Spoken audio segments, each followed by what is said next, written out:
ಕೇಲಾಗ ಅಕ್ಕಿ ಇದ್ರೆ ಮಾತ್ರ ಉಂಬುಕಾಗ್ತದೆ. ಕೇಲಾಗ ಅಕ್ಕಿ ಇಲ್ಲ ಅಂದ್ರೆ ಉಂಬುಕಾಗ್ತಿಲ್ಲ. ಅಂತ ಕಾಲಘಟ್ಟದಲ್ಲಿ ನಮ್ಮ ಕುಂದಾಪುರ ಭಾಗದ ಜನರು ಇದ್ದರು. ಈಗ ಒಡೆಯರ್ ಅಕ್ಕಿ ಹಾಕೋದ್ರ ಮೂಲಕ ಇಡೀ ವರ್ಷ ನಮ್ಗೆ ಉಂಬುಕ್ಕೆ ಏನೂ ಕೂಡ ತೊಂದರೆ ಆಗುವುದಿಲ್ಲ ಎಂಬಂತ ಭರವಸೆಯನ್ನು ಕೊಡ್ತಾ ಇದ್ರೆ ನಮ್ಮ ಶೆಟ್ಟರ್, ನಮ್ಮ ಒಡೆಯರ್ ಬಹಳಷ್ಟು ಹಿಡುವಳಿಯಿಂದ ದೇವಿ ಬಾಲಚಂದ್ರ ಶೆಟ್ಟಿ ಅವರು ತಮ್ಮ ಅಮೃತದಿಂದ ಕೇರಿಗೆ ಅಕ್ಕಿ ಹಾಕೋದ್ರ ಮೂಲಕ ಈ ಒಂದು ಕಾರ್ಯಕ್ರಮ ಉದ್ಘಾಟನೆ ಮಾಡುತ್ತಿದ್ದಾರೆ. ಹಾಗೆ ನಮ್ಮ ಸಂಸ್ಥೆಯ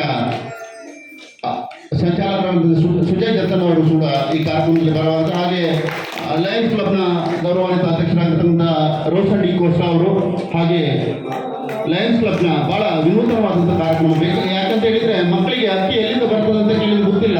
ನಾವು ಅಕ್ಕಿ ಎಲ್ಲಿಂದ ಬರ್ತೇವೆ ಕೇಳಿದ್ರೆ ಮಕ್ಕಳು ಸೂಪರ್ ಮಾರ್ಕೆಟಿಂದ, ಸೈಬರ್ ಅಂಗಡಿಯಿಂದ, ಶೆಟ್ಟರ್ ಅಂಗಡಿಯಿಂದ ಅಂತ ಹೇಳ್ತೇವೆ. ಬಹುಶಃ ಅದು ಯಾವ ಮರವ ಗಿಡುವ ಅಂತಲೇ ಕೂಡ ಗೊತ್ತಿಲ್ಲದ ಕಾಲಘಟ್ಟದಲ್ಲಿ ನಮ್ಮ ಈ ಕಾರ್ಯಕ್ರಮವನ್ನು ಕುಂದಾಪುರದ ಸೊಗಡಿನತ್ತ ಸಾಗಿಸಬೇಕು ಅನ್ನುವಂಥ ಅಧ್ಯಕ್ಷರ ಆಶಯದೊಂದಿಗೆ ಶ್ರೀಮತಿ ಸೋನಲತಾ ಅವರ ಕಲ್ಪನೆಯಲ್ಲಿ ವಿನೂತನವಾಗಿ ಮೂಡಿ ಬರ್ತಾ ಇದೆ. ಹಾಗೆ ನಮ್ಮ ನೂತನ ಸಿಆರ್ಪಿಗಳು ಕೇರಿಗೆ ಅಕ್ಕಿ ಹಾಕುವುದರ ಮೂಲಕ ಈ ವರ್ಷ ಆಸಡಿಯಲ್ಲಿ ಉಂಬುಕ್ಕೆ ಆಸಡಿಯಲ್ಲಿ ಉಂಬುಕ್ಕೆ ಯಾವುದೇ ಅಕ್ಕಿ ಕಡಿಮೆ ಆದಂತ ನೋಡ್ತೇವೆ. ಬಹುಶಃ